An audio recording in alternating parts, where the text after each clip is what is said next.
aliens. We're out there looking for the bad guy.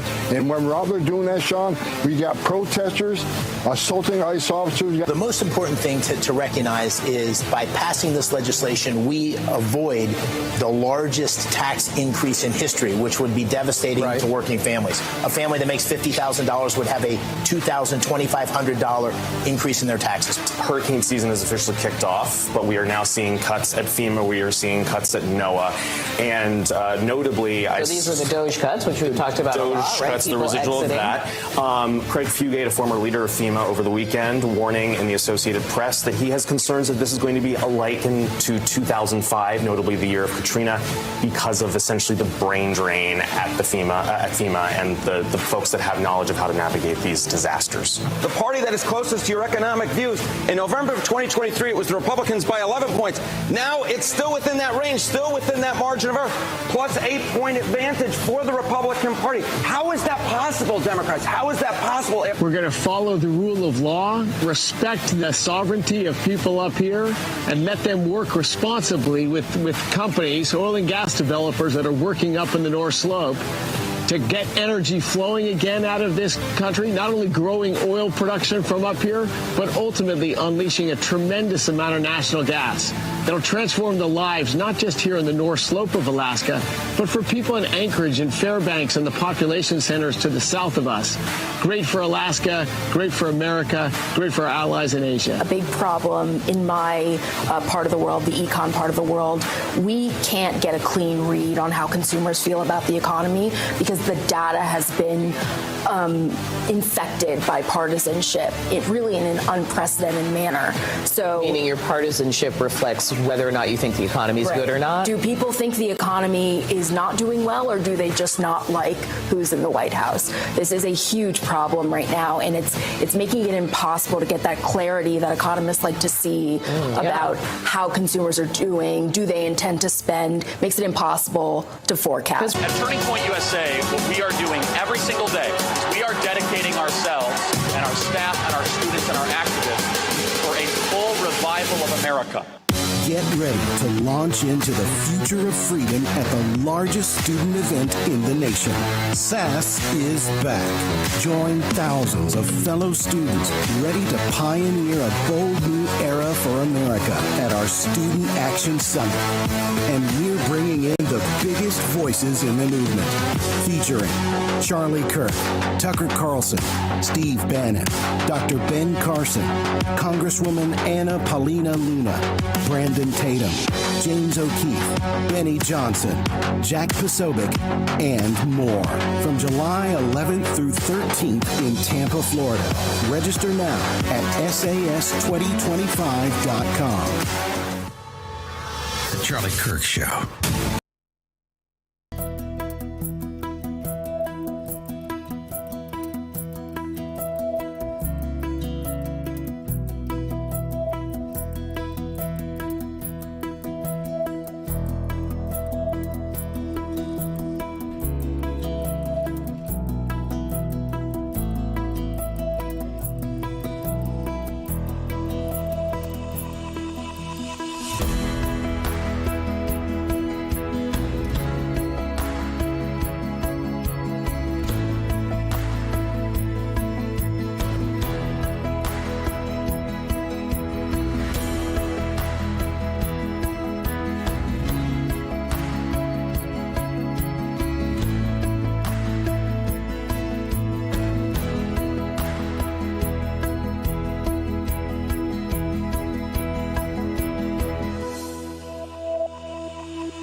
Every day, there's a battle for your mind raging. Information coming from every angle with the will to deceive. Fear not. You found the place for truth. The voice of a generation that still has the will to believe in the greatest country in the history of the world. This is the Charlie Kirk Show. Buckle up. Here we go. Hey everybody, welcome to the Charlie Kirk Show. Andrew Colvett in for the one and only Charlie Kirk today. Honored to be with you, and I'm joined by Blake Neff, Roman historian extraordinaire, and many other things. Blake, welcome. Howdy, Andrew. Good to see you. Good to see you as well. Charlie is on assignment. He'll be back for the rest of the week, never fear. But we are here at the Bitcoin.com studio. Buy, sell, trade Bitcoin at Bitcoin.com. Honored to have them as partner of the show. So, Blake, you and I were talking this morning, and we sort of didn't hit a very, very big story in the world of geopolitics, namely what Russian bloggers are calling the Russian Pearl Harbor. And, of course, we're talking about the drone strike carried out by Ukrainian forces. They smuggled drones into the interior of Russia in what amounts to a major escalation of that conflict, right as peace talks are ongoing in Istanbul. Trump has sort of thrown up his hands at both the Ukrainians and the Russians. And we're seeing that, unfortunately, for the world and for the prospects of World War III, ending a war is extraordinarily difficult. And especially when you get dug in, when either side thinks that they're either being forced or asked to concede too much or concede too little, especially if you're Russia and you think you're winning this war, and Ukraine looking to make a punch Russia right in the eye, right in the face, to say, hey, we still have cards to play, echoing back to Trump's famous statements within the Oval Office with Vladimir Zelensky and J.D. Vance. So, Blake, the details of this strike are striking. It almost reads like a movie. Why don't you walk us through how Ukraine was able to execute what they're calling Operation Spider's Web deep into the heart of Russia? Yeah, Andrew, it is genuinely, it's a lot like a movie. It's also a lot like a video game. That's pretty funny because I heard comparisons to one I've actually played before. It's called Ace Combat. But so it was done with drones, unmanned drones, several hundred of them, I believe. I think they said it, going off memory, I think it was about 118 drones or so. But what they did is they weren't flown in just from Ukraine. They were smuggled into Russia. And at least what they're publicly claiming they did is they were packaged in cargo containers that were designed to look like they were carrying prefabricated housing. And the reason they did this is since it was prefabricated housing, they had a good excuse for why do these cargo containers have solar panels on top of them? Well, they weren't for the roofs of housing. They were to keep the drones charged. They actually were just using them to keep the drones powered up as long as they needed them, and then they could launch them whenever they were in place and ready. Reportedly, they were planning this operation for 18 months before they launched it. And so they got these containers into Russia. They got them outside of these different bases they want to attack. And to give you a sense of the scale here, one of the bases they attacked was just outside Murmansk, Russia. If you look that up on a map, it's in the Arctic Circle. It's in the far northwest of Russia, close to Finland. And on the other end of Russia, another place they hit was in Amur province. That's way out in far eastern Russia. It's close to China. It's close to Japan. They hit a base there. They also hit a base at Irkutsk. That is in central Siberia near Mongolia, and they hit 2 air bases closer to Moscow. So they really hit every single part of Russia with this attack. They claim they took out several dozen of these heavy bombers that Russia has. These bombers, they can be used for delivering nuclear weapons, but the reason they wanted to hit them was they're also used for delivering cruise missiles, other heavy ordnance. And so they took them out. They're claiming they took out about $7 billion worth of Russian airplanes, which is quite a few. And as we've learned with these drones, they can be made incredibly cheaply by comparison. Well, it was interesting, too, because this was part of a fairly secretive operation to fund the drones by Jake Sullivan during the Biden administration. U.S. taxpayers poured $1.5 billion into developing these drones that were probably used to coordinate and execute this attack. So American fingerprints are very much all over this. So it's 117 drones. We're talking about to the Arctic Circle, near Japan, closer to the border, around Moscow, right in north of Mongolia and Siberia. I mean, this was a very widespread attack. Vladimir Zelensky is saying that this was a brilliant execution. And again, the peace negotiations are ongoing in Istanbul. So turning our attention to that, Blake, I mean, so it's fair to say Russia got hit pretty hard, but this doesn't fundamentally change their nuclear capability. It maybe stretches their capacity somewhat, right? That they now have maybe a third less of these heavy bombers that can deliver nuclear blows. We're not hopefully getting to that point. That's the big question. Are we escalating towards a potential World War III? That's been the risk with this conflict from the beginning. There's some news reports that are saying Vladimir Putin is being urged to consider nuclear weapons. But even if he doesn't go that far, Blake, maybe paint a picture for the audience of just how robust the Russian capacity is to execute this war. I mean, a ballistic missile, I've seen video footage of that in eastern Ukraine where they drop these. Those are devastating in and of themselves. Does this change Russian calculus of what they're able to do inside Ukraine? Well, it gets into, the big picture, which is, we've heard people who have been saying, the war is 3 months from ending for, 3 years now. And I think this is mostly a signal that, hey, Ukraine can still make things hurt a lot. They can cause a lot of embarrassment. There's a lot of ways this can damage them. And so in a sense, you could say that's actually a play for peace in that you can show Ukraine is capable of hurting Russia a good amount. And I think a barrier to serious escalation that is helpful is Trump is so clearly in favor of getting a peace deal. With Biden, we had Biden saying Putin has to go. He's using this regime change rhetoric. He was showing no interest in negotiation. Trump clearly wants to negotiate. He's clearly pressured Ukraine to make some concessions. And it seems, based on his anger, that it's Russia that is less interested in peace than Ukraine, which can make sense. They have more reserves overall. But I think that's a helpful barrier to this escalating too far. I mean, if Putin actually used nuclear weapons, I think that would very quickly turn almost the entire world against him because it would be so extreme and, frankly, so unjustified. So we have to hope that doesn't happen. Yeah.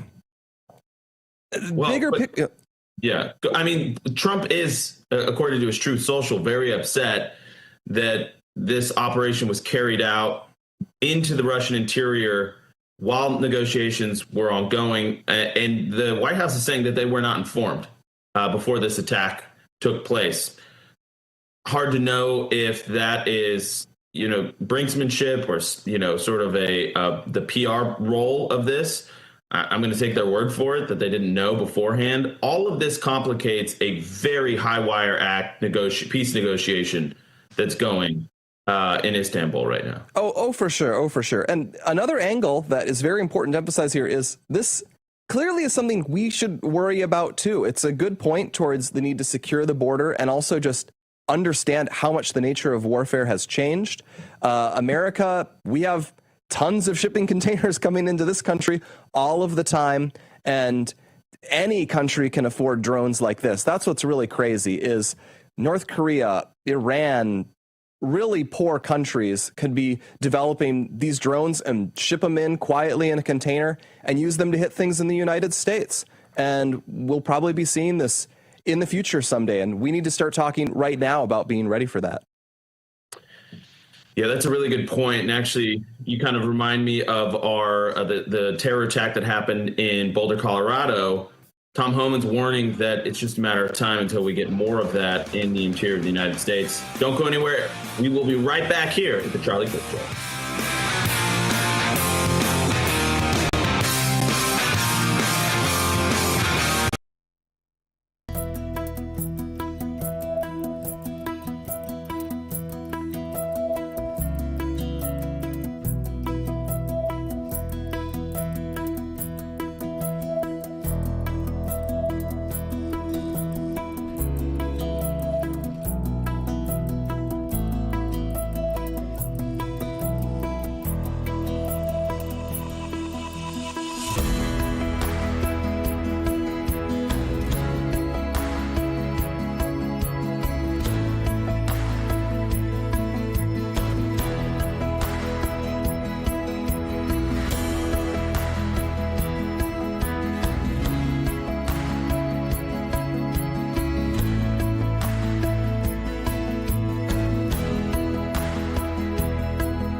and wisdom lives. The Charlie Kirk Show.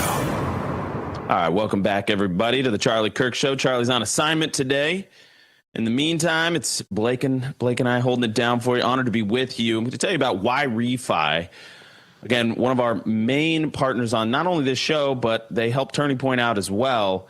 They help sponsor the entire campus tour that was seen billions and billions of time. Private student loan debt in the U.S. totals about $300 billion, and about $45 billion of that is labeled as distressed. Why Refi refinances distressed or defaulted private student loans that nobody else will touch. They provide you with a custom loan payment based on your ability to pay. Why Refi is not a debt settlement company, and they work with each borrower individually, tailoring each loan to each borrower's specific situation. You will not be calling a faceless call center, thank goodness. Why Refi can reduce your monthly payment and guarantees interest rates under 6%, ensuring affordability and financial relief. If you go to whyrefi.com, you can read testimonials from other people who have been where you are, and they can tell you how they escaped that loan crisis for themselves. You can see what their monthly payment was versus what they are now. Why Refi offers a 3-minute rate check without any credit impact. I recommend if this is you, you go straight to whyrefi.com. You can even skip a payment every 6 months, up to 12 times without penalty. So please check out whyrefi.com or call 888-WhyRefi34. That's whyrefi.com or 888-WhyRefi34. May not be available in all states. All right, we're going to keep unpacking this Russia situation, and then we're going to welcome Alex Marlow, the editor-in-chief of Breitbart News. Action-packed hour. Operation Spider's Web out of Ukraine. Are we on the verge of World War III? Do we need to be worried about this same thing happening in the United States? As Blake said, we have a lot of shipping containers coming into the United States. There are vulnerable, soft targets that we too have to be worried about. We're going to unpack that when we welcome back radio. Don't go anywhere.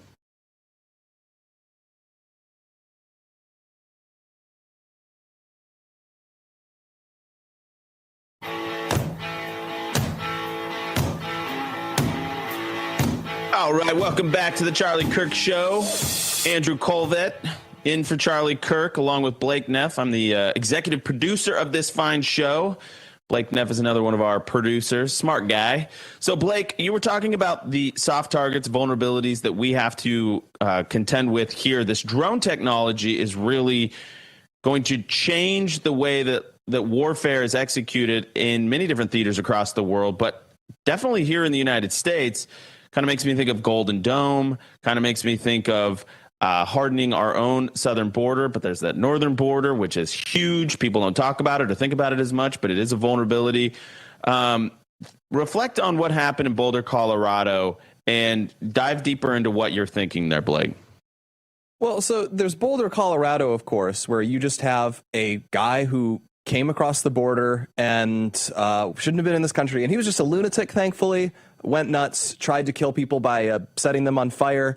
Thankfully, he was nuts and inept, so nobody died currently.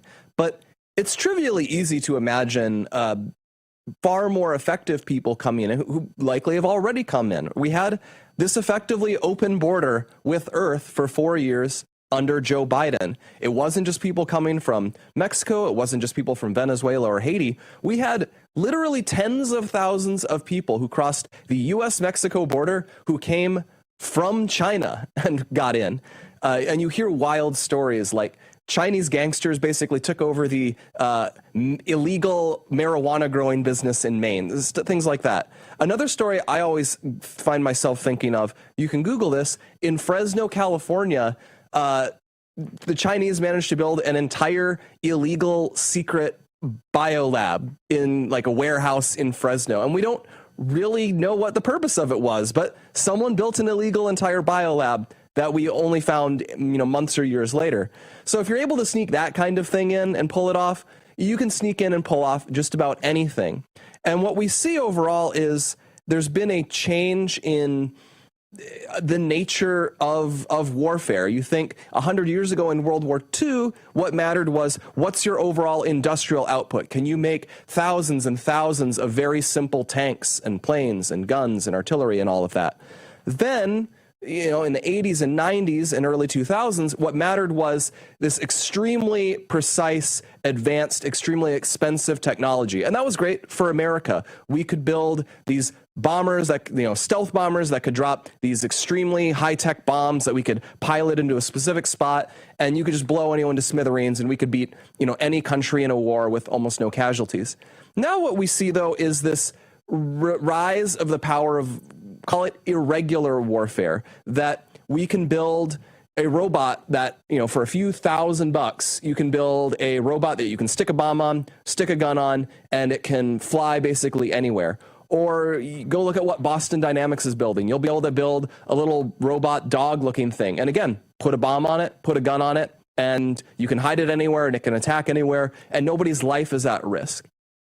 Suicide attacks have always been possible, and the biggest barrier to them, frankly, is there's a limit on how many people are literally willing to kill themselves to fight for a cause. But now you're getting rid of that limitation. You can do fully autonomous attacks with robots, with drones, and suddenly suicide-style attacks can happen anywhere without having to sacrifice anybody. And really, the reason we don't see them in the United States is, thankfully, we haven't been in a big war with a serious adversary in a while. And thankfully, under President Trump, we seem committed to not getting into one of those wars. But I fear that if it were to happen, even against a marginal country like Iran, you could very quickly realize there are a lot of vulnerabilities in the United States that are shockingly easy to hit. Yeah, I think you're spot on. Let's go ahead and play. I think it's 321. This is Tom Homan's warning to us. 321. I've been doing this for 40 years. It should have scared every American what the Biden administration did. This 2 million known gotaways scares the hell out of me. So I'm convinced something's coming unless we can find them. Over 2 million known gotaways, and Tom Homan with the stern warning to all of us. And I'll never forget, I have the team pulling the clip, but in lieu of having the clip, of that one scene at the southern border where it was just completely wide open, and it was some sort of a Muslim crossing the border. I don't know if you'd call him a jihadist. He certainly sounded like one. And he said, there was a cameraman interviewing him. He said, "You don't know who I am? You're going to know who I am. You just wait. You're going to find out who I am." And those types of warnings should keep our law enforcement personnel, FBI, up at night, trying to find these people, make sure we root them out, get them out of this country, arrest them before they're able to inflict damage on the homeland. But in general, folks, pray for peace. Pray for peace in Ukraine. Pray for peace in the Middle East. We want peace. We want peace. We want these wars to end. Alex Marlow, editor-in-chief of Breitbart, joins us next. Don't go anywhere.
Davidson with your Real America's Voice headlines. Iran is reportedly poised to reject a nuclear deal proposal with the United States. Reuters is reporting that Iranian officials are drafting a negative response to the U.S., which can be seen as rejection. The U.S. proposal was sent to Iran over the weekend, and one of the main sticking points was the U.S. wanted Iran to stop enriching uranium. Now, Iran claims it wants it for, quote, peaceful purposes. And new developments are coming to light from Joe Biden's use of an auto pen. Breitbart reports that a watchdog found criminal evidence of impersonating the president. Energy expert Daniel Turner tells Breitbart that there were at least 8 major actions by Joe Biden that were signed by the auto pen, and they reportedly had the same auto pen signature. Now, no names have come to light yet on this, but we will keep you up to date with any developments. And in a related story that broke just this morning, the Trump Department of Justice will investigate Biden-era pardons. In a Truth Social post, Trump stated, "The auto pen should have stopped Iran a long time ago from enriching. Under our potential agreement, we will not allow any enrichment of uranium."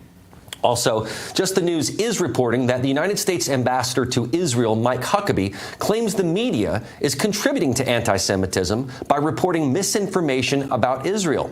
Huckabee's statement reads, "Reckless and irresponsible reporting by major U.S. news outlets are contributing to the anti-Semitic climate that has resulted in the murder of 2 young people at an Israeli embassy event in Washington last month and the attempted murder and terror attack on a group of pro-Israel demonstrators in Colorado on Sunday."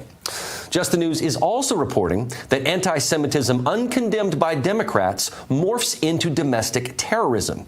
Now, according to data released by the Anti-Defamation League, there's been an 893% increase in anti-Semitic attacks over just the last 10 years. In 2001, there were just 942 instances, but in 2024, there were more than 9,300. And in other news, President Trump says if the courts decide against his administration's tariffs policies, it could bring, quote, economic ruination to the United States. Donald Trump claims that losing tariff legal battles could allow foreign countries to hold our nation hostage. Those are your headlines. Now let's get you back to Charlie Kirk.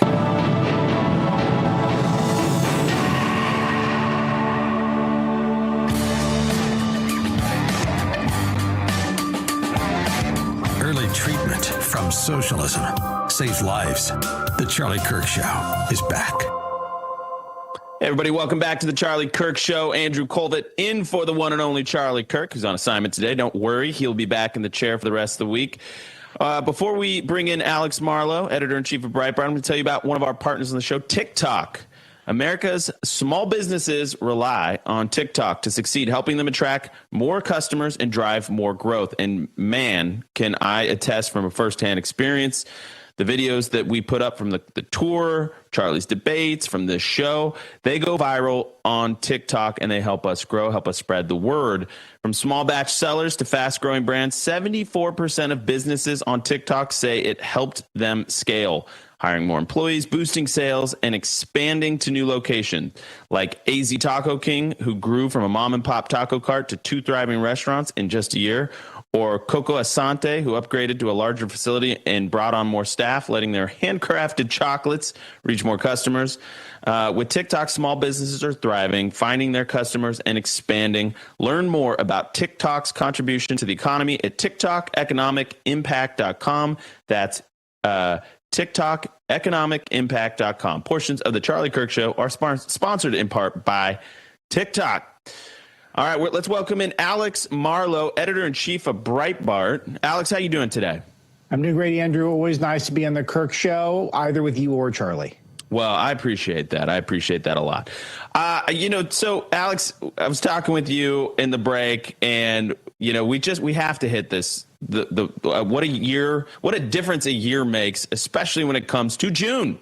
June may be the most pronounced difference, different month that we could observe. And that, of course, is because it's Pride Month, or used to be Pride Month. Tell us what you're seeing in corporate America, Alex. Are corporations sort of tacitly agreeing to this Pride stuff, and it's behind the scenes? Every year before this, you would see them change their logos. It would be all over. Yeah. But we're not seeing that this year, are we? Yeah, not quite as much. It's really interesting. By the way, I think Trump missed an opportunity here, Andrew, and it's too late for this, but maybe he could do it next year. What he needs to do on May 31st is declare June Black History Month, and then declare Pride Month, February, the shortest month. He needs to switch them. So we'll do 2 Black History Months in the same year, and then we'll have no Pride. And the Pride Month will have to wait and become the shortest month. And he could do this, and I don't know if he can unilaterally do this, but he should try it and just see how that goes. See how people react, just like people's hair on fire. Yeah, you can't get mad at that, can you? No, I don't think so. I don't think so. It's time to rectify this. Yeah, it's really interesting to track because it's sort of the way you see, for example, with sanctuary cities. So we vote against sanctuary cities in this country. We vote for President Trump. We vote for conservatives. And then, L.A. immediately enacts more sanctuary city policies after the November election. San Francisco now is doing the thing where basically if you get a 21%, you can get an A in your class. They walked that back, by the way, Alex. After blowback. Oh, good. Yes. Thank you. But you know where their heart is. That's where their heart is that we're going to go lean into the equity. We're going to lean in the DEI. But much of the country is throwing their hands up and saying this is over. The woke moment's over. There's some good examples of that. So we were tracking at Breitbart, we've been tracking Target, which Target was one of the leaders of having the pride displays. And they're really pulling back on it. They're doing almost nothing. And this was our audience went crazy for this. So Target toning down all the children's pride apparel.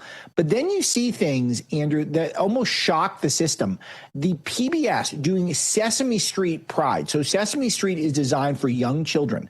And they put out a tweet or a social post where it's not just the gay colors, it's the trans colors.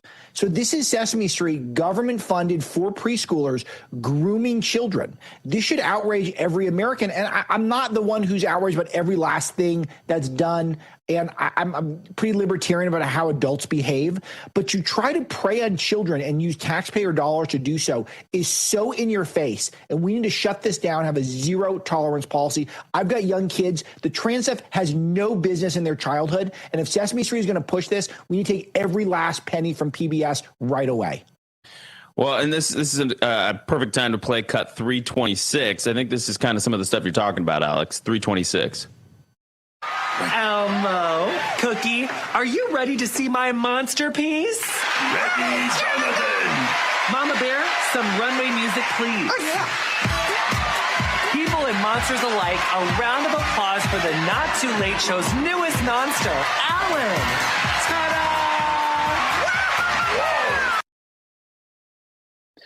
Yeah, if you have little kids, don't watch that. Don't watch that. Don't watch the Iraqi version. Don't watch the American version, Alex. I will, by the way, I will say we did find one corporation besides PBS, taxpayer funded, that did change their logo. 325. Go ahead and throw that up. This is the one. I bet you won't guess where it's from. Oh, wait, that's right. It's from Canada. Air Canada did change their logo this year because, of course. Alex, your reaction to the more muted it's good, but it's not enough. We should not be doing any of the trans stuff now. It's all mental health issues, and we need to start the empathetic, the compassionate position is to acknowledge that the trans contagion that's going on is very negative for families, is destroying families. And what it is doing is I think condescending to people who are mentally ill who need to be treated for mental health issues and for perversions that they have, and not just take every last person who claims they're trans, especially children, and take them seriously. It ruins lives. I know I met Chloe Cole through you guys. Just the listen to everything Chloe Cole is saying. I mean, she's your advocate in this regard. Is it someone who is completely mutilated because her community got wrapped up in this contagion? We need to be elevating stories like that at this time and discouraging any of the trans stuff. It has to go away. It has to stop. And anything when you're talking about minors in particular should be completely unacceptable. It needs to be illegal, to be frank. None of this should be allowed in this country. There's not a freedom issue. This is an encouraging mental health issues at the expense of the family. We've got to get away from that immediately. But you still see these things, like a lot of these sports, these sports teams are doing the pride stuff on their social media. Go on there and roast them all. Tell them it's not acceptable until it's all gone away. We can't do any more of this DEI pandering. This era is over. It's time to stop. Well, I totally agree. I mean, listen, and Charlie put out a tweet to this extent, but I couldn't agree more. Pride most people will accept that two grown adults have, freedom within the privacy of their own home. Nobody wants to be policing that. I mean, some people do, but like the vast majority of Americans are not interested in that, right? But Pride was we don't necessarily approve, but we're not looking to ban it or really even talk about it all that much. Yeah, exactly. Like I have other things I'm much more interested in than two adults' sex life. That I may find disgusting or uncomfortable or whatever. But that's, that's my right to feel that way. It's their right to do whatever. I don't want to hear about it. I don't want to talk about it. Yeah. Secondly, though, what the fundamental flaw of Pride is that it was coercive. It was designed to force not only acceptance, the thing we just talked about. That's not what we're talking about. It was designed to push the limits and then make you celebrate, forced celebration, and then forced participation. Your kids will hold the rainbow flag in their hand and cheer it on, or your kids will have to talk about it or act it out or, write essays on it or watch it on TV. They can't escape it. It's fundamentally coercive. It's a cultural tyranny of sorts. And I think we should just get rid of it altogether. I mean, that's where I'm at. I do not want Pride Month anymore in my country. I find it corrosive. I find it unproductive, destructive, and morally repugnant when you see the way that they go about in the streets, grown men whipping each other, wearing leather straps. You got like Scott Wiener, the state senator out of California, who's pictured doing these types of things, celebrating. You cannot normalize that type of behavior and still have a moral and upright culture. You just simply can't. And by the way, you can't. And I would feel the same, Alex, if it was straight couples doing the same thing out in the middle of the street. There's no place for that in polite society. Yeah, I do think that the internet, which is not always right, but I do think that the internet sort of consensus that this is becoming, it's really about autogynephilia, where it's really about it's a sexual perversion, that you dressing as the opposite sex and impersonating the opposite sex is a sexual fetish. I think that's the vast majority of these things. I'm not saying it's every single one. I'm just saying that I think that's the vast majority of what's going on. And introducing this stuff to children, as PBS is doing with our tax dollars, is designed to usurp the family with a higher authority, which is the government in this case, to try to sow confusion and to sow chaos because it makes people much easier to control in that way. And that's what this is all about. But I'll tell you, for these companies, Andrew, it is a bottom line issue. It becomes a corporate issue. If you look at the WNBA and if you look at Major League Baseball and you look at the Washington Capitals and the Washington Commanders and the Washington Nationals and the New York Giants, these are all teams that did Pride stuff this year. Green Bay Packers, Chicago Bears, New York Mets. They're just trying to pander and try to sell more tickets. But you can make them feel a little pain over this. If you go over and say, we're not doing this, particularly if they got the trans stuff going on. If you're doing the trans stuff, then I'm not going to bring my family to stuff when you're endorsing the trans behavior. So if you want to get my tickets, if you want me to buy tickets from you, you can't keep doing this. And let's see how they react, because every year I think we're going to continue to make progress in this regard the way we have in the past few years. Well, I think we are making progress, Alex. So there is a clip here. Let's go ahead and actually 327, throw that that graphic up. Boise Pride cancels season kickoff, citing insufficient attendance, which is something to behold, certainly. Yes. And, LGBTQ organizations across the country are reporting substantial cuts in funding, thanks in large part to the Trump administration ending DEI programs. So there are actual cultural wins that we're putting up. I mean, but again, let me restate. I am for just getting rid of Pride Month altogether. Like, we should just not acknowledge it. We shouldn't have to. I mean, we're still having to talk about it right now because, as you said, there's still companies, there's still sports teams that are posting about this, local high school teams, all the things in the middle. So we still have to sort of talk about it. We can't act like it doesn't exist. But hopefully in a year or two, this thing will be so relegated to the fringes that we'll just get to ignore it. And Pride Month, there's a whole push online that, this should be Veterans Month. This should be Family Month.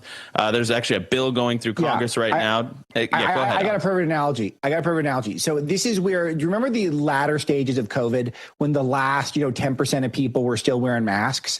I like that because you would know who all the weenies are based off of who's wearing the mask. Like the last people wearing the mask, they're just announcing themselves. I definitely don't want to talk to you at the T-ball game. and I'm definitely not going to have a donut and coffee with you after church, because if you got that mask on, I know you're nuts. Like, that's what's going to happen with the pride stuff. The last few people celebrating, we're just going to know that's their signal: stay away from me, we're weird. So I think that's where this thing is going, and so we just got to get it down to that level. We don't need to get it down to zero. We just need to whittle it down so it's only the hardcore who are still celebrating, and they're just announcing themselves that you guys can stay away from me and my family and just do your own thing.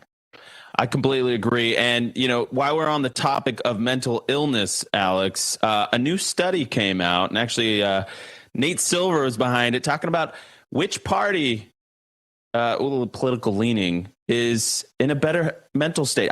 You will never guess, Alex, who is reporting better mental health. You'll never guess. It's not obvious at all.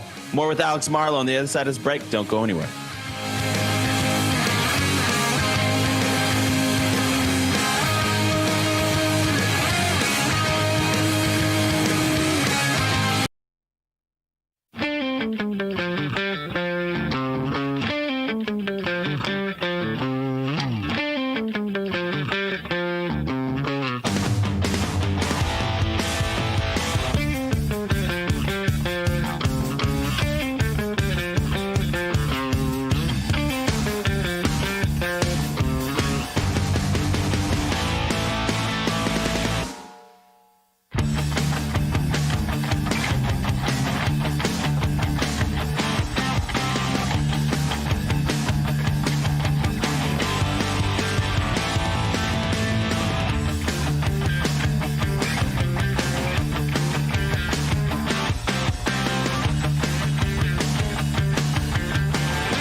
American made. And darn proud of it. The Charlie Kirk Show. All right, welcome back to the Charlie Kirk Show. Andrew Colvin in for Charlie Kirk. So here's a list. Go ahead and throw up 329. This is a list of NFL teams that did not, Alex, publish the pride stuff. NFL teams that did not, that would be the Dallas Cowboys, New York Jets, Cincinnati Bengals, Cleveland Browns, Indianapolis Colts, Las Vegas Raiders, New Orleans Saints, which is a little surprising, Tennessee Titans, Kansas City Chiefs, and Philadelphia Eagles. Those teams did not publish statements or social media posts acknowledging Pride Month, according to The Spun.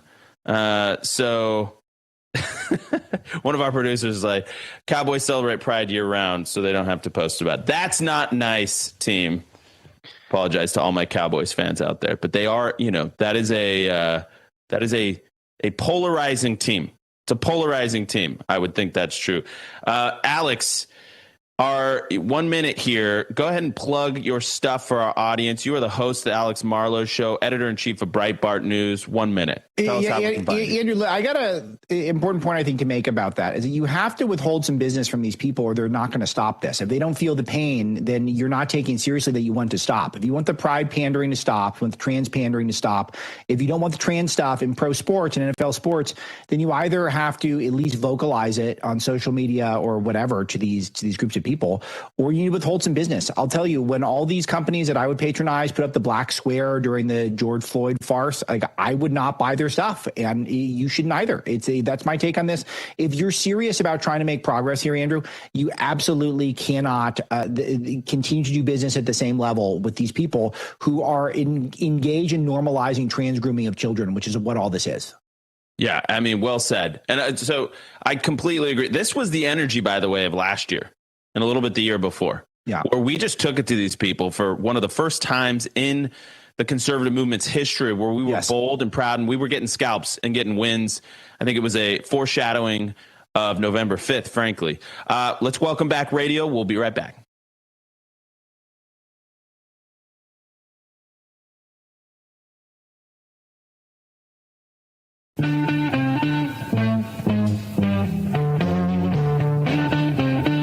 All right, are you rethinking your child's educational path, wondering if their current school truly supports your family's values? You're not alone, and the Herzog Foundation is here to help. The Herzog Foundation is your trusted guide to navigating the changes that are happening right now in the education landscape. We're getting rid of the Department of Education. School choice is making a huge comeback and a huge rise across the country. Whether families are considering a Christian school, a hybrid model, or homeschooling, Herzog provides the resources families need to make informed decisions. To stay up to date on the latest developments from the Trump administration and at the state level and how they impact you and your family's education, turn to The Lion. The Herzog Foundation's award-winning publication, The Lion, offers real-time news and insights to keep you informed and empowered. Visit readlion.com. That's readlion.com to access those articles. And don't forget to sign up for their weekly newsletters. That's readlion.com. Stay informed, stay equipped, shape your child's future. Portions of the Charlie Kirk Show are proudly brought to you in part by the Herzog Foundation and The Lion. All right, so Alex, let's talk about mental health. We kind of touched on it in last segment. There is a fascinating new poll survey from Nate Silver. And let's go ahead and throw up 313. And what it reveals is that 51% of conservatives report having excellent mental health. 39% say it's very good. Poor is only 19% of conservatives. And why that's noteworthy, Alex, is if you contrast it to liberals, 45% of liberals report having very poor mental health. Alex, the question is, did you need a poll to tell you this? No, I didn't, but I'm glad it's here because sometimes the data, this is an old Dennis Pragerism, Andrew, which is that the data tends to either confirm what you can observe with your own two eyes and kind of back it up, or it's BS. So this is one where it does kind of confirm what you can back up with your own eyes. And it's funny, I had flagged this from Charlie's Twitter. Charlie tweeted this, and I'd flagged it to talk about on my show, The Alex Marlowe Show, today. So it's better to talk about it here.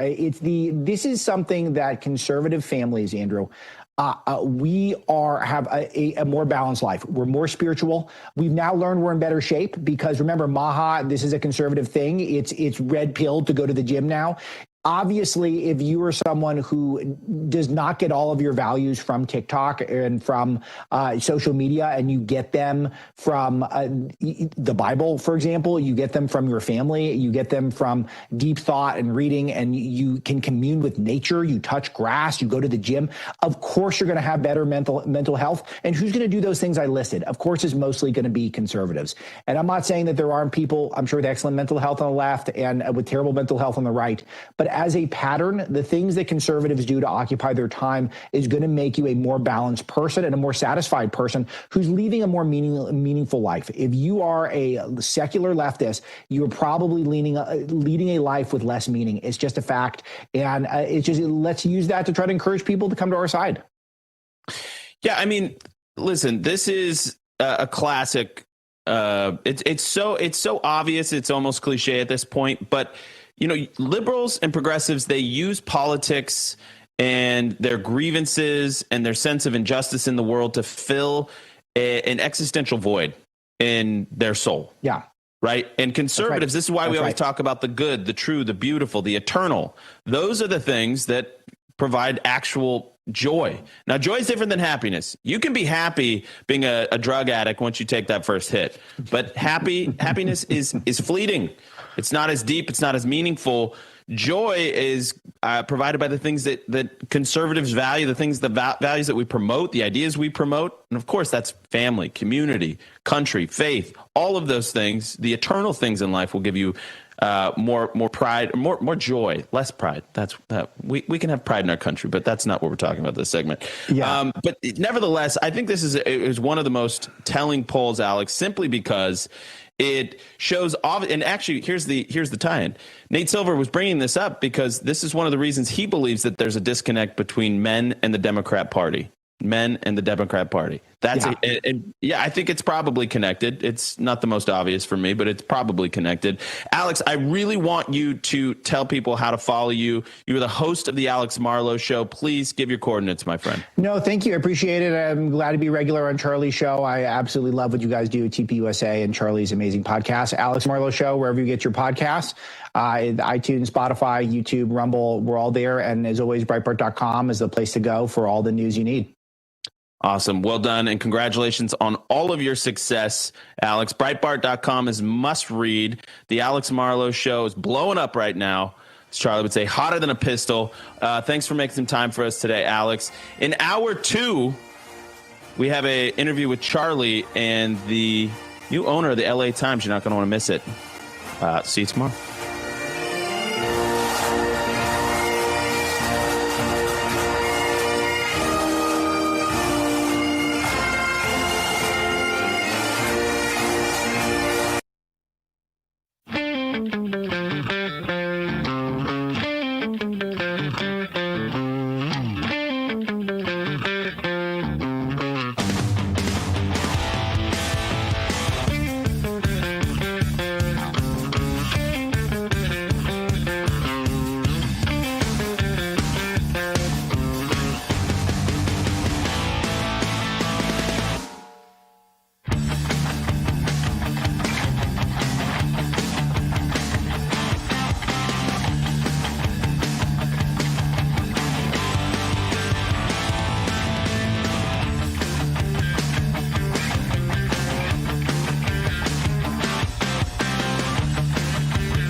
They tried to shut them up. There's no guarantee to free speech. They tried to cancel them. Deplatforming works. They even threw them in jail. Peter Navarro, Steve Bannon, now in prison. But they couldn't stop them. It's not a prison bill that will ever shut me up. They call them rebels. Basket of deplorables. They call them rogues. They claim to guns or religion. And they say they're outlaws. These are the kind of guys you like to smack in the ass. War Room presents Rebels, Rogues, and Outlaws. You set out to take Vienna. Take Vienna!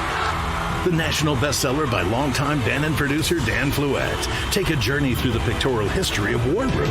In a culture that celebrates the weak, show your support by standing with the rebels. Go to doitfluette.com or scan the QR code on your screen.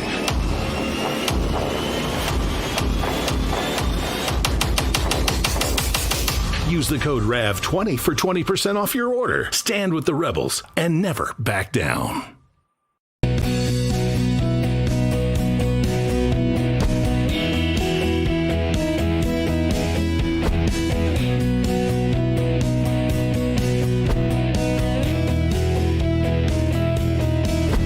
Tax day may have passed, but for millions of Americans, the real trouble is just beginning. If you missed the April 15th deadline or still owe back taxes, the IRS is ramping up enforcement. Every day you wait only makes things worse. With over 5,000 new tax liens filed daily and tools like property seizures, bank levies, and wage garnishments, the IRS is applying pressure at levels we haven't seen in years. Increased administrative scrutiny means collections are moving fast. What's the good news? Well, there's still time for Tax Network USA to help. Are you self-employed or a business owner? Even if your books are a mess, they've got it covered. Tax Network USA specializes in cleaning up financial chaos and getting you back on track fast. Even after the deadline, it's not too late to regain control. Your consultation is completely free, and acting now could stop penalties, threatening letters, and surprise levies before they escalate. So call 1-800-905-8000 or visit tnusa.com/RAF. You may have missed April 15th, but you haven't run out of options. Let Tax Network USA help you before the IRS makes the next move. I'm Bo Davidson with your Real America's Voice headlines. President Trump says if the courts decide against his administration's tariff policies, it could bring, quote, economic ruination to the United States. Now, Trump claims that losing tariff legal battles could allow foreign countries to, quote, hold our nation hostage with their anti-American tariffs that they would use against us, end quote. Meanwhile, Just the News is reporting the FBI's investigation on the COVID cover-up is zeroing in on 3 separate plots. The FBI seeks answers about cover-ups regarding the true origin of COVID and other aspects of the way the pandemic was handled. Agents in at least 3 cities, Cleveland, New York, and Baltimore, are fast at work in this investigation. And in other news, Michael Cohen is among 5 felons asking for pardons that were denied by Joe Biden. The list includes Jesse Jackson, rabbi and former political candidate Michael Rothenberg, cardiologist Michael Jones, and radio host Warren Ballentine. Now, all 5 were convicted of nonviolent crimes dating back to 2013. In an op-ed published by The Hill, the 5 detailed how their pardons were denied by Biden, even when he pardoned family members and close business associates. The op-ed goes on to question whether Biden's cognitive condition affected the integrity of such decisions. They now seek pardons from President Trump. And in other news, the Dutch government is on the verge of collapse as the Party for Freedom bails out of the governing coalition. This comes as the Party for Freedom wanted to stop all illegal immigration and protect Dutch borders, but other coalition parties were unwilling to acquiesce. So party leader Geert Wilders took to X to tell people that he promised the strictest asylum policy ever, but it was not granted. Wilders' move may leave the Netherlands in the hands of a caretaker government as it hosts a NATO summit in The Hague later this month. Meanwhile, the man charged with a federal hate crime and 16 counts of attempted murder in Boulder, Colorado, has said that he has, quote, no regrets about his actions and would do it again. Suspect Mohammed Sabri Soliman said he spent a year planning the attack and specifically targeted a Zionist group. A total of 12 people were injured in that attack that involved flamethrowers and Molotov cocktails at the Run for Their Lives event. Meanwhile, Iran is reportedly poised to reject a nuclear deal proposal with the United States.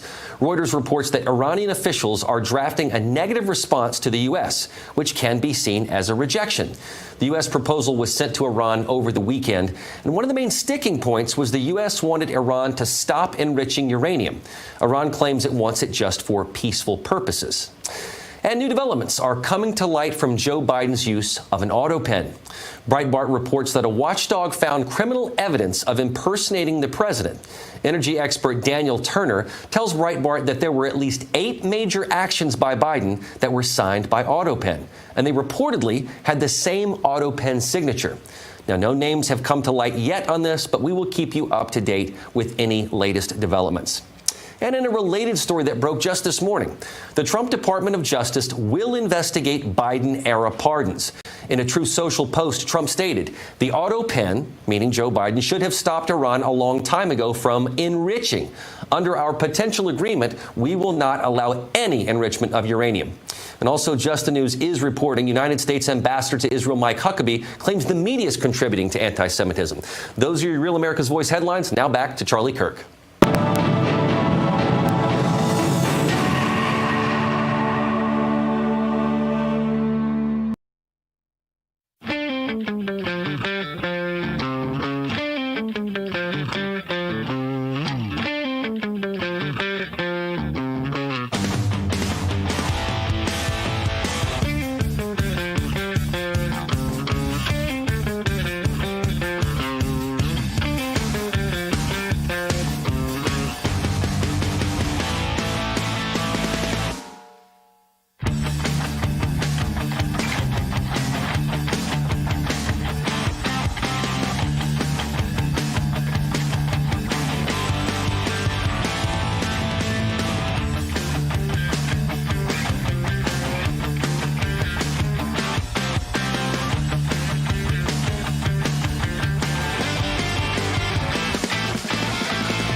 Okay, we are still on the road here at the Bitcoin.com mobile studio, and today I have a really interesting interview for you with Dr. Patrick Soon-Shiong. We talk about his career, cancer, big pharma. Why are so many people getting cancer? Why are so many people getting sicker? We talk about vaccines and everything you're not allowed to talk about. He's extremely smart, very well accomplished, a multi-billionaire, and owner of the Los Angeles Times. You're going to really love this conversation, and I want to hear from you, freedom@charliekirk.com, your response. Listen. Okay, everybody, welcome to the Charlie Kirk Show. Very exciting guest here today, someone that is changing the world. It is Dr. Patrick Soon-Shiong, founder and executive chairman of Immunity Bio and executive chairman of the Los Angeles Times. Doctor, welcome to the program. Great to see you. Thank you, Charlie. Good seeing you. So, Doctor, I see you all over the place. I'm watching the news. I see you in Saudi Arabia. I see you in Qatar. I see you with the President of the United States. You are a surgeon who has dedicated 50-plus years to researching cancer. What is your main message about what you have learned that you want the American people to know about cancer? Well, thank you for that opportunity, Charlie. I think, I spent 50 years trying to unravel why we haven't won this war. And it turns out we have the key in our body. It's called the natural killer cell. And what has happened is nobody's figured out a way to turn on that natural killer cell in your body because your body is a factory. God gave us this natural killer cell to kill not only cancer, to kill infection. And what is exciting, after 30 years of my life, we found the key that could unlock this natural killer cell with a jab, which we now call the BioShield. Tell us more about that. And then, so is your main message this, that cancer isn't bad genes or something that's necessarily wrong with mutations, but is it your immune system failing? That's exactly right. I think, we're interrupting this program for a special live report. We interrupt the Charlie Kirk Show to take you live now to the White House press briefing room, where there's going to be a press conference with Press Secretary Caroline Leavitt. Let's listen in. Unimaginable time. According to reporting from Fox News, the alleged attacker admitted in an interview that he wanted to kill all Zionist people and had been planning the attack for over a year and would do it again if he could. This monster used a makeshift flamethrower and Molotov cocktails to light Jewish Americans on fire in an attempt to burn them alive. The victims at the incident location in Boulder were there to rally in support of Israeli hostages who remain in Hamas captivity. 12 were injured, including a Holocaust survivor. This is pure evil. The Department of Justice has already filed federal hate crime charges against the alleged perpetrator, and he will be held accountable to the fullest extent of the law. This tragedy is a sobering reminder of the consequences of the Biden administration's failed policies. According to the Department of Homeland Security, the Boulder suspect is an Egyptian national who was in the United States illegally. He entered the U.S. during the Biden administration in August 2022 on a B-2 visa until it expired. Upon the visa expiration, he overstayed, filed an asylum claim, and was given a work authorization by the Biden administration. Instead of deporting this heinous individual, Joe Biden's administration allowed him to stay in our country and to work. President Trump sounded the alarm over these reckless Biden policies for years because this is the predictable result of letting anti-American radicals and illegal immigrants pour into our country. Immigration security is national security. And that's why the Trump administration, at the direction of our great president, has secured our border, strengthened our immigration system, and has taken immediate steps to protect the United States from foreign terrorists and other public safety threats. President Trump acted swiftly upon taking office to reform our visa issuance process to ensure that dangerous aliens who are intent on harming Americans or our national security interests are no longer admitted into our country. Under the Trump administration, aliens will only be admitted into the United States through the legal process and only if they do not bear hostile attitudes towards our citizens, our culture, our government, our institutions, or most importantly, our founding principles. Under President Trump, the United States has zero tolerance for foreign visitors who support terrorism. Violators of U.S. law, including international students, will continue to face visa denial or revocation and deportation. And illegal alien criminals will continue to be arrested and deported from our country. On that note, ICE and federal law enforcement partners just wrapped up a month-long surge operation arresting nearly 1,500 illegal aliens in the Commonwealth of Massachusetts. During the enhanced operation, dubbed Operation Patriot, ICE Boston and other federal law enforcement personnel focused on transnational organized crime, gangs, and dangerous illegal alien offenders throughout Mass. More than half of the nearly 1,500 illegals arrested had significant criminal convictions or charges pending against them. Here are just some of the violent illegal aliens who were removed from communities in Massachusetts during Operation Patriot. A Salvadorian national with active Interpol red notice for aggravated homicide. A Guatemalan national and registered sex offender who had pending criminal charges in Boston for 5 counts of indecent assault and battery on a person 14 or over. A Honduran national who was last arrested for rape, indecent assault, and battery of a person 14 or over. A Colombian national charged with kidnapping, aggravated rape, and indecent assault and battery on a person 14 or over. And a Guatemalan national who was convicted of murder in Boston. Also, a Brazilian national who was charged with aggravated rape of a child by force and possession of child pornography. Again, these are people who were living in the Commonwealth of Massachusetts. And lastly, a Salvadorian national whose criminal history includes charges of aggravated rape of a child by force. I don't think anybody in this room wants these types of heinous criminals in your communities. And it's thanks to this administration that they are being removed from our country. When Democrat-run jurisdictions released violent illegal alien criminals back into communities after making arrests instead of turning them over to federal immigration enforcement like they should, those Democrats are putting law-abiding Americans at risk. And these insane policies force law enforcement officials to make much more difficult arrests that put their lives, our law enforcement lives, in jeopardy. President Trump is incredibly grateful for our heroic officers on the front lines getting these violent illegal alien invaders out of our communities. Law and order is back in America under President Trump. And on that same note, there are new crime statistics that show crime is plummeting.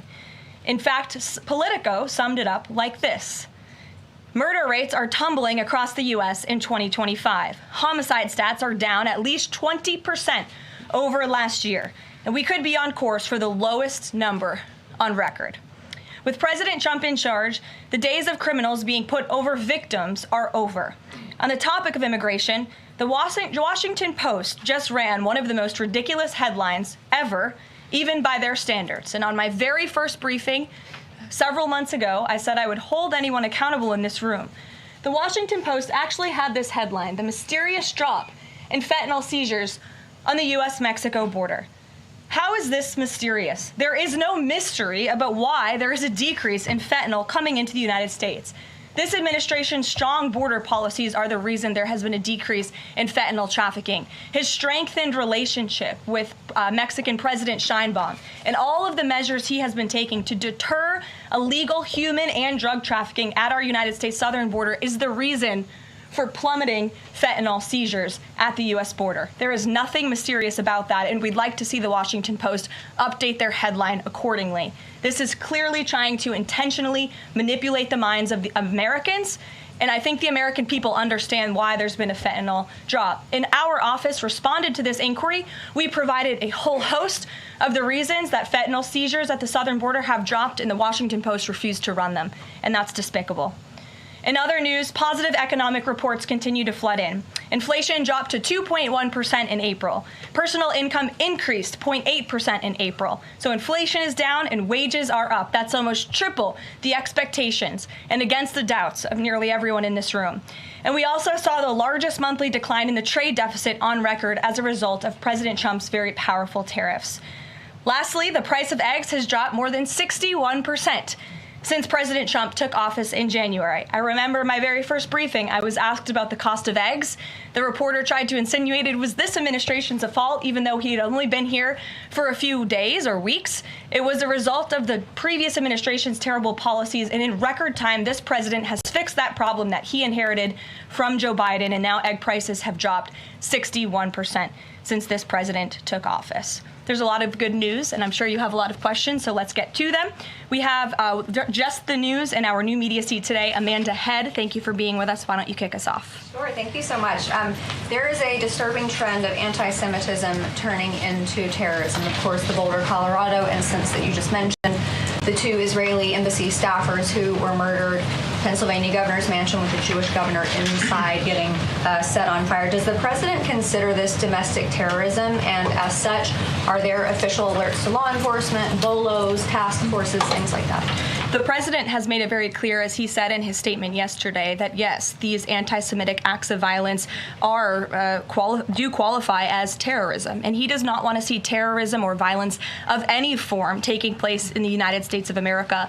And as for specifically anti-Semitic terrorism and anti-Semitic acts of violence and those that are targeting Jewish Americans, this administration has done more to combat that violence than any administration in history. And one incident is one too many. And I think, frankly, that's something the previous administration was not willing to say. This president will stand up for Americans of all religions, of all faiths, of all creeds, and we will continue to look at policy measures and actions that we can take in addition to the actions that have already been taken to curb this anti-Semitic violence. And to Jewish Americans at home, across the country, this president has your back. And then on another issue, back in February, Secretary Kennedy created a commission to re-examine the childhood vaccine schedule. But there are still states outstanding like California, Connecticut, Maine that are not allowing any religious exemptions for kids, not only to go to school, but to participate in sports and extracurricular activities. Would the president want to see religious exemptions allowed across all 50 states? And how do you enforce that, especially with states like California that are already defying the president on the men and women's sports issue? Generally speaking, I know the president supports religious exemptions for families when it comes to vaccinations. As for the instances in those specific states, I'll have the administration and the White House look into it and see what executive action, if any, we can take on that front. Thank you. Kelly. Good afternoon. We're now in hurricane season, and obviously there is great concern every year about the potential for that. Can you speak to how the president is planning to have the level of support, should it be needed, to be as it has been with a reduction in the workforce? And is he still comfortable with Administrator Richardson, who had talked, whether joking or not, about not being aware of a hurricane season for this country? What is the president's level of briefings on what may be required? If you could give us kind of an overall update on that. Sure. Well, of course, we know that we are into hurricane season now, and I know FEMA is taking this seriously, contrary to some of the reporting we have seen based on jokes that were made and leaks weeks from meetings. But Secretary Kristi Noem and the FEMA leadership are all over this. They are committed to ensuring that federal resources and tax dollars are there for Americans in need. And the president continues to review requests for emergency aid and carefully considering them. However, this president has made it clear we're not going to enable states to make bad decisions with federal tax dollars and then have the federal government later have to bail these states out. We want to see states be responsible with their tax dollars to do as much as they possibly can, and then the president will deeply and thoughtfully consider any requests for federal aid that come to his desk.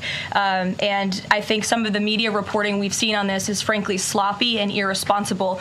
There are serious people who are taking this issue seriously, starting with the president himself, who, as you know, on his first domestic trip back in office, visited both North Carolina and California, both of which were, of course, hit by natural disasters when he wasn't even president, but he took ownership of that and visited those places and those people immediately. Is it Brian? About hurricane season appropriate, though, now that this is serious business, as you talked about? It's serious business, Kelly, and I'm not going to engage in such fodder with a question like that. Brian? Thank you, Caroline.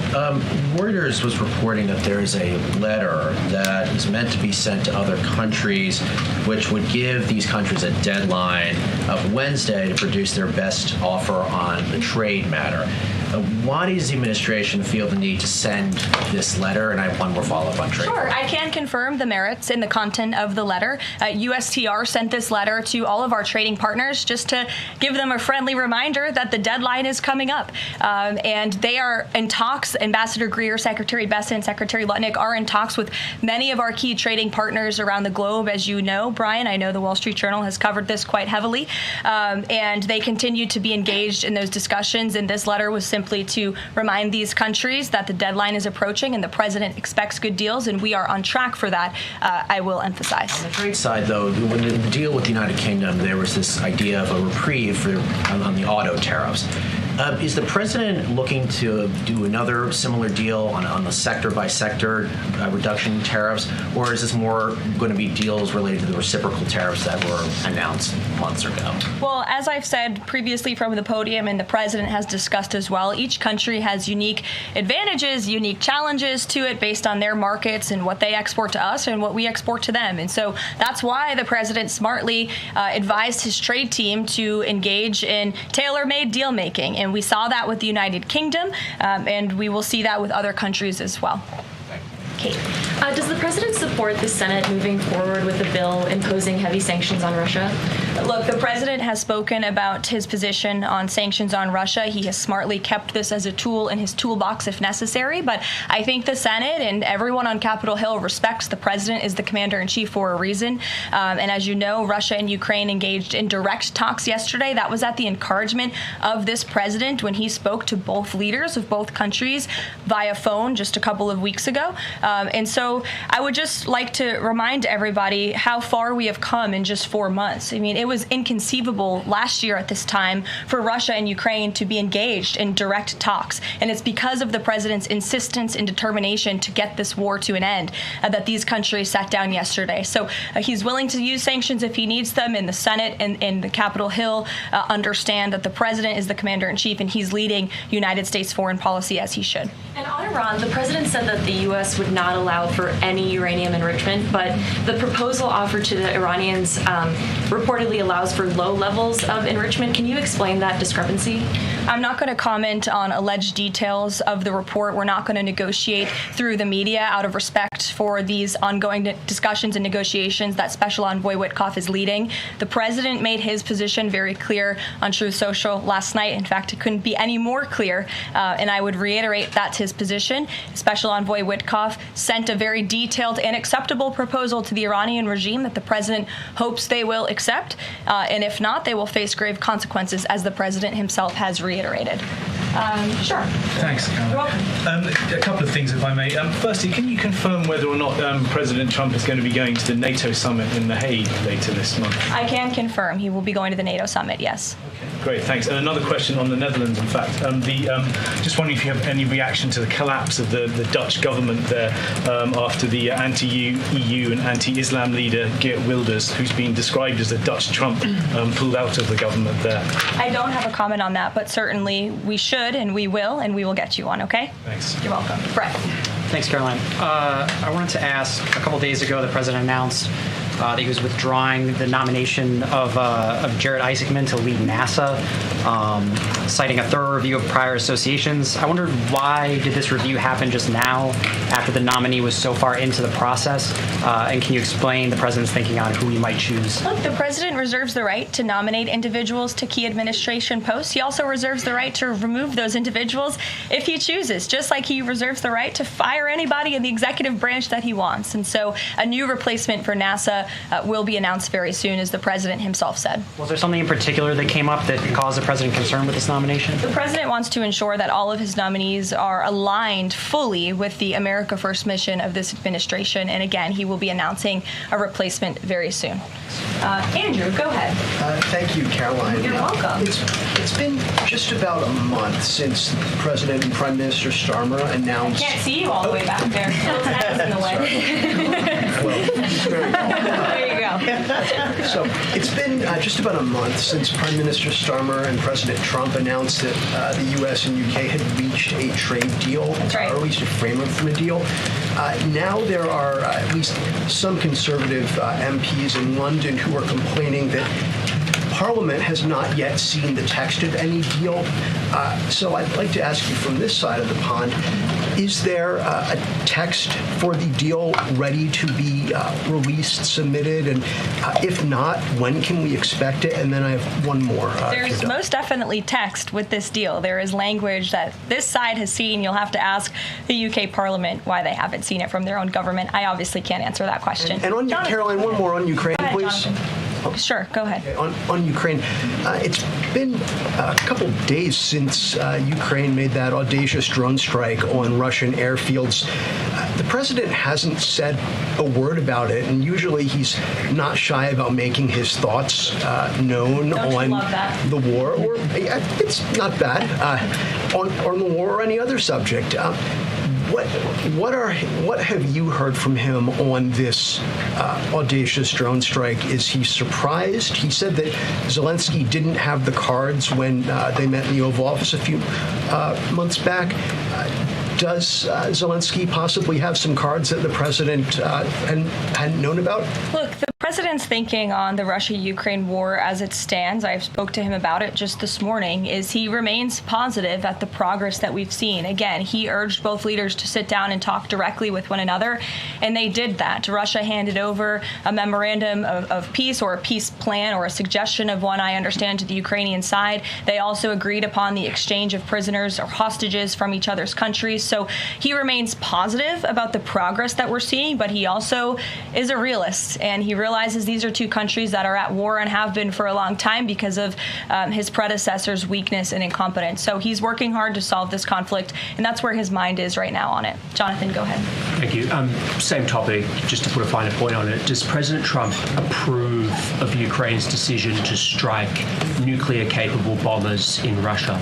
I would like to let the president speak on that himself. And just to follow up, has the president... I would just add to that, the president does not want to see this war prolonged. He wants the fighting to stop, he wants people to stop dying, and he wants this to be solved at the negotiating table. The reason he is so deeply involved and has spent so much time and effort on this war is because he hates to see people dying. Again, these are not Americans that are being killed. These are Russians and these are Ukrainians. This is a war very far away. But this president truly cares about peace, and that's what he wants to see. What is President Trump doing to ensure that a similar internal drone attack doesn't happen here in the US, given this was done at pretty low cost, very stealthily?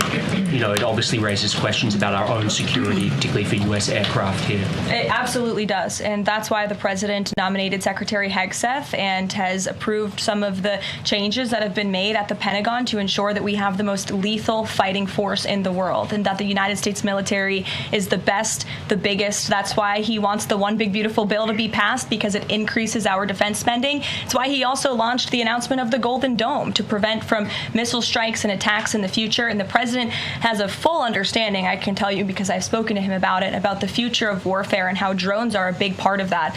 And I will not get ahead of our policy team, but I think you can expect to see some executive action on that front in the very near future. Caroline. Caitlin. Two questions for you as well. On the big, beautiful bill, you said recently that it is, quote, blatantly wrong to say that it adds to the deficit. You essentially said that an estimate from the Congressional Budget Office and other scorekeepers you believe are wrong. But Republicans like Ron Johnson and Rand Paul disagree. They are saying that it will add to the deficit. That is their concern. Is the White House's position that those two Republican senators are, quote, blatantly wrong? It is. Those senators, it's not news that they disagree with this president on policy, and the president has vocally called them out for it and for their not having their facts together. I would add the Congressional Budget Office has been historically wrong. In fact, they predicted the Trump tax cuts from the president's first term in 2017. Their prediction was wrong by $500 billion. Those tax cuts had nearly $500 billion more of revenue than the Congressional Budget Office scored.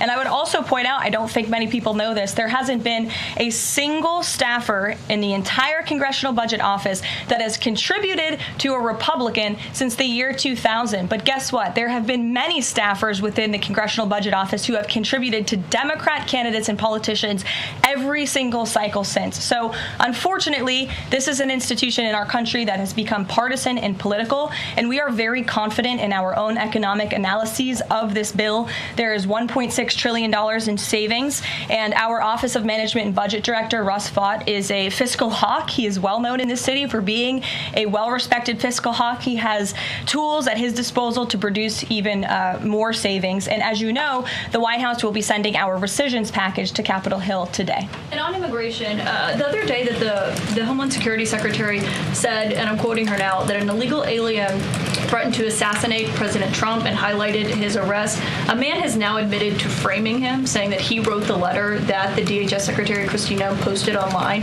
Last I checked before I came into the room, that post was still up from DHS. Does the White House expect them to issue a clarification or a correction on that front? We can ask the Department of Homeland Security and get back to you. Jeff. Caroline, is the United States putting pressure on China to release its hold on rare earths that are hurting car companies and technology companies now that require that for their products? And is that pressure working? Well, I can assure you that the administration is actively monitoring China's compliance with the Geneva Trade Agreement. I know the United States, on our end, we have complied with the terms that we set, and our administration officials continue to be engaged in correspondence with their Chinese counterparts. And as you all know, and I know there's a lot of interest in it, there will be a leader-to-leader talk very soon. And when that happens, as always, we will let you know. Also in Asia, does the White House have a reaction to the results of the election in South Korea? Yes, we do. In fact, let me find it here for you. It should be somewhere in here. Thank you. We do not, but I will get you on, Jeff. Go ahead. Thanks, Caroline. Two questions on trade. Is this letter that was sent to trading partners a sign that the president isn't satisfied with the pace of these negotiations? Is he trying to light a fire under these talks now? Well, look, the president has been very direct to our trading partners in his conversations with them and with foreign leaders directly that they need to cut deals with the United States of America. The tariff agenda of this president, he believes very strongly in it. And as you've all seen, he's unafraid to use tariffs to protect our industry and protect our workers, but he wants to see these tailor-made deals be signed. And I will tell you, of course, I never want to be the one negotiating with the press about these internal discussions and deliberations, but our team, who is deeply involved in this, sees these deals moving in the right direction. In fact, Ambassador Greer is in Paris right now meeting with many of our trading partners. So we should still expect this flurry of deals in the next 36 days, and the plan is still for those full tariffs to go back into effect on July 9th. The plan is for the announcement of these deals to be made very, very soon. Yes. Sure.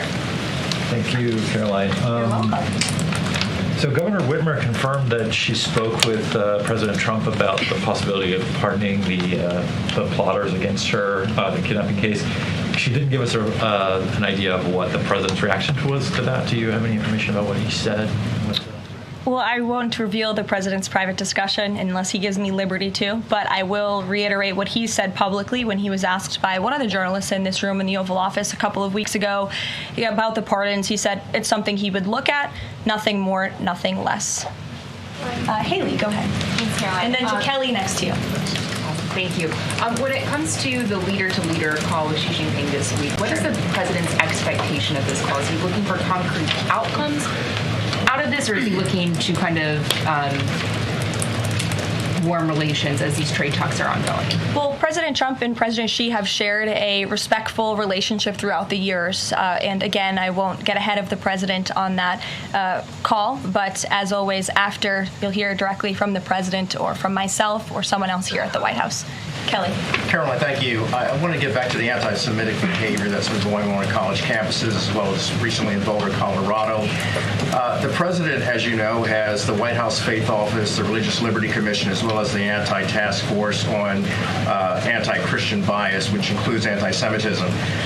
From a whole of government perspective, and the president has already mentioned how he hates these kinds of acts that have been going on, can these entities and these agencies work together with the president to put out a proactive campaign to help people stop the hate? I think the president himself has been leading on this, Kelly, and has been incredibly clear in his rhetoric that he is not going to tolerate such hate or behavior in the United States of America. And you will see that rhetoric being followed up by action from the Department of Justice, who is seeking to prosecute these cases to the fullest extent of the law. And I know the Attorney General and the FBI Director were very quick to call this what it was, targeted terrorism. And there was some, I think, criticism from the media and at least pundits I saw on television saying, are they too quick to jump here? No. They see the facts and they reveal those to the American people, and they're transparent. And I think, frankly, that's a breath of fresh air from what we experienced in the previous administration. Are there programs that they can put in place to campaign against this kind of violence, to actually take the whole approach and say, we want to get ahead of you.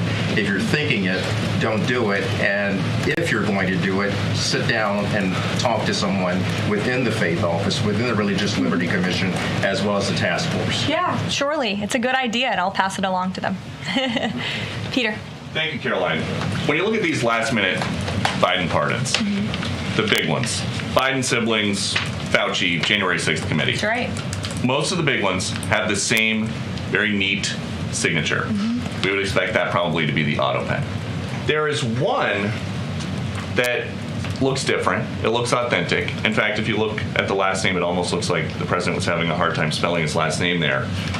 Is this White House of the opinion that the only pardon that would count is one that the president signed himself?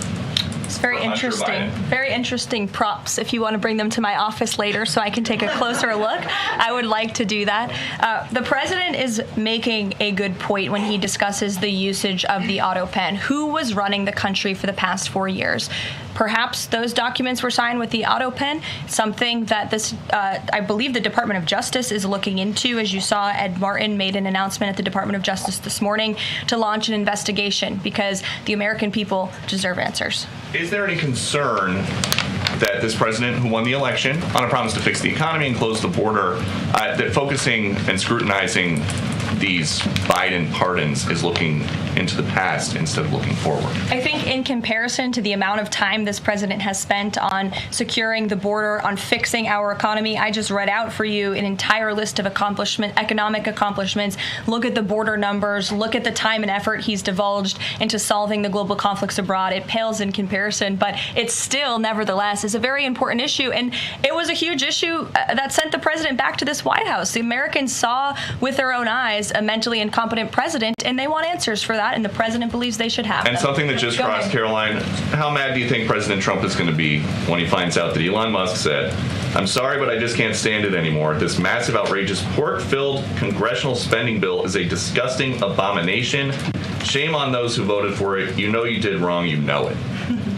Look, the president already knows where Elon Musk stood on this bill. It doesn't change the president's opinion. This is one big, beautiful bill, and he's sticking to it. Cameron. Thank you. The National Security Council was reorganized, or some staffing changes were made the Friday before Memorial Day. I'm hoping you can explain sort of the new structure, or what the structure is of the National Security Council, what the goal is in terms of staffing levels, what is the new National Security Council mode? Well, as with everything in this White House, it is a top-down approach. The president is here. He is president. He's not an auto pen like the previous president was. He's very much involved in literally every policy discussion and decision that takes place. And we felt it was best to reorganize the National Security Council to respond to that top-down approach that we have here in this White House, and to streamline the efficiency and the effectiveness of the National Security Council. And I would add that Secretary of State Rubio and now National Security Advisor Rubio is doing a tremendous job at leading the National Security Council. He knows the president. He understands where the president is on these issues. He's great to work with here at the White House. I can tell you that. I appreciate seeing him a lot more in the building. And he and the president and the entire National Security Council, who's made up of great patriots who love this country, are doing a tremendous job on the many conflicts around the world that this administration inherited. Is there a goal staffing level? I'm sorry? Is there a goal for the staffing level, like the number of people who would be in this National Security Council? We just want the National Security Council to be as efficient as possible, and if staffing needs are necessary, I'm sure Secretary Rubio would not mind hiring people if necessary, but again, we've been working with them day in and day out, and they're chugging along and doing great work. Sure. Thank you, Caroline. Two questions, if I can. President Trump got involved himself in presidential election in Poland by supporting a conservative candidate who ultimately won. Yeah. What does it mean for the future U.S.-Polish relations? What's likely to change? Well, I believe the president is obviously pleased to see the result of the Polish elections. He met with Karol Nawrocki, if I'm pronouncing that correctly. Yes, Nawrocki. Okay, thank you. I appreciate your insight on that. He met with him at the White House, and he told him, you're going to win because you support common sense. And he supported strong borders in Poland. He supported an end to the woke, radical DEI stuff that we've seen not just here in the United States, but really take over Europe and, frankly, the whole world. He was very outspoken about that. And I was reading the reports about how the Polish people felt about this man, and they felt like he was putting the needs of Poland first. And that's a very refreshing feeling, one that we know very well here in the United States of America. So, as you know, the United States and Poland have always had a very deep and strong relationship, friendship. They're a great ally, and I know the president continues to look forward to working with them. We have one more on Ukrainian drone attack on Russia. Was President Trump informed in advance by Ukraine that the attack is coming? He was not. Carrie. Caroline, so I just want to go back to the issue on the anti-Christian bias as well as issues on anti-Semitic issues. Senator Grassley just put out a report saying that the FBI files have shown that the Catholic group targeting was way more prevalent within the FBI during the Biden era than was previously shown, as far as former FBI Director Christopher Wray was putting out there during congressional testimony. Can you discuss here what President Trump would like to see in terms of consequences within the FBI as far as those who were involved?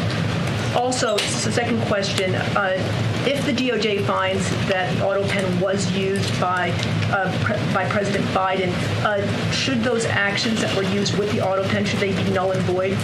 I'm not going to get ahead of the Department of Justice's investigation into the usage of the AutoPen. And again, the question is not, was the AutoPen used? It's whether or not the President of the United States knew it was being used, and if not, who was using it in his name, which is clearly illegal behavior. Deanna. Thanks, Caroline. One on foreign policy, one domestic, if I can. Sure. On foreign, just speaking to the president's Truth Social post about Iran recently, saying that there will be no uranium enrichment. Is he saying that that's a red line for him or no? I already answered this question. The president's been very clear about where he stands on that. Okay, and then on domestic, there's a report that Laura Loomer met with the vice president today. Can you speak to her relationship with the administration and if if she's informally advising in any way. She is not. I do know she met with the vice president. As for what was discussed in that meeting, I would defer you to his team.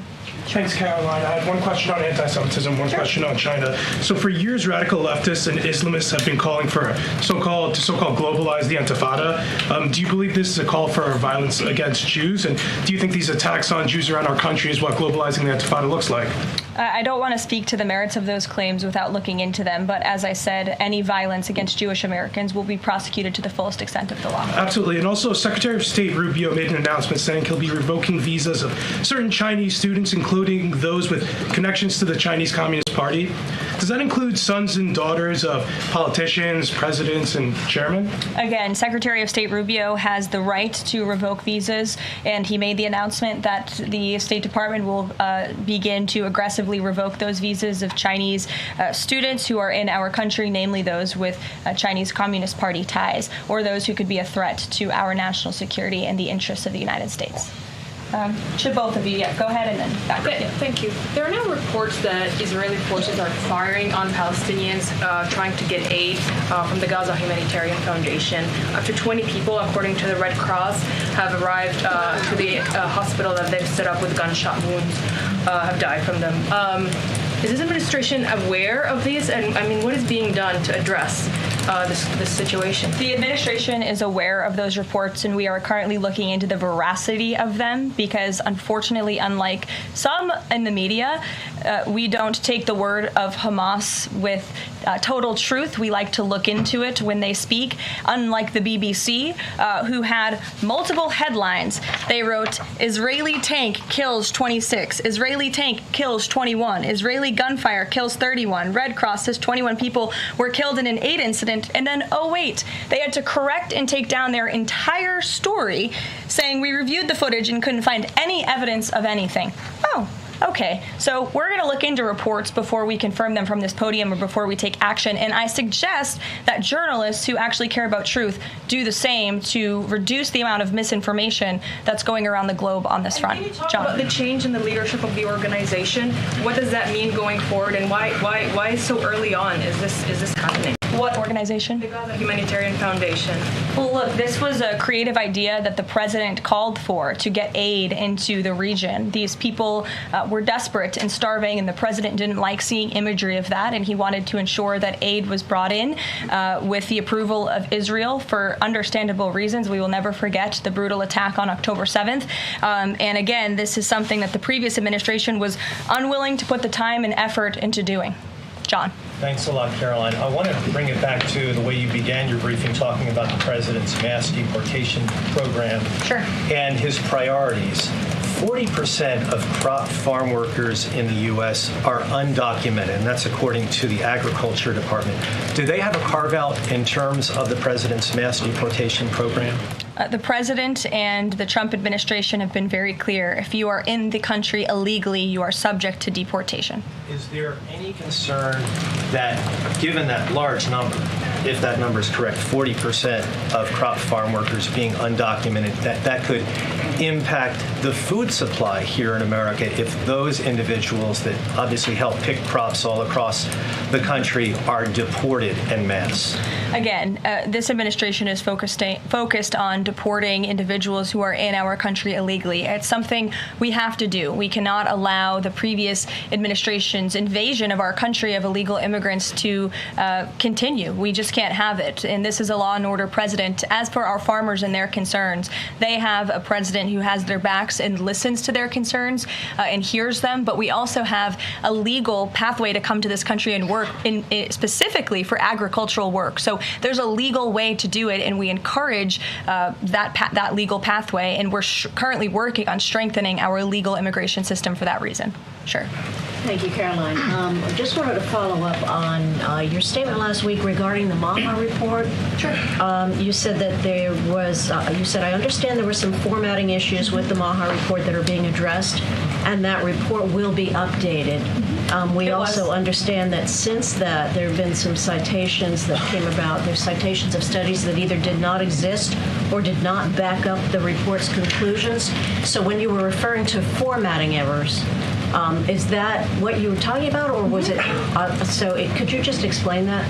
Yeah, that's what I was talking about. There were formatting errors, and those errors were updated by the proper policy components here at the White House, and a new report was issued. So exactly what I said took place. Sure, go ahead, Alec. Yeah, good to see you. Good to see you. Congresswoman Mary Miller suggested that changing Pride Month to Family Month. I would personally like to see maybe a nuclear family month. Some people are saying, let's get a Veterans Month. Does the president have any plans on making a proclamation, or is it just going to be June this year? Well, there are no plans for a proclamation for the month of June, but I can tell you this president is very proud to be a president for all Americans, regardless of race, religion, or creed. Caroline. Reagan, go ahead. Thank you, Caroline. And then I'll go to you. Thank you. Colorado passed sanctuary protections for illegals 1 month before the terrorist attack this weekend. 2 questions. Why did the DHS remove the sanctuary cities list that it had published, which was ordered by the president? And then what is the administration going to do to further crack down on sanctuary jurisdictions to prevent attacks like what happened in Colorado? Sure. The Department of Homeland Security will be issuing a new list of sanctuary cities, an accurate list of sanctuary cities. As for what we're doing to crack down, the president has signed various executive orders and has directed the Attorney General to prosecute federal, state and local officials who are not complying with federal immigration authorities and, most importantly, federal immigration law. Thanks, Caroline. Thank you, Caroline. Caroline. Thank you very much. Go ahead. So, does the president take calls from foreign leaders on the tariffs on steel and aluminum? Does he still intend to double them tomorrow morning?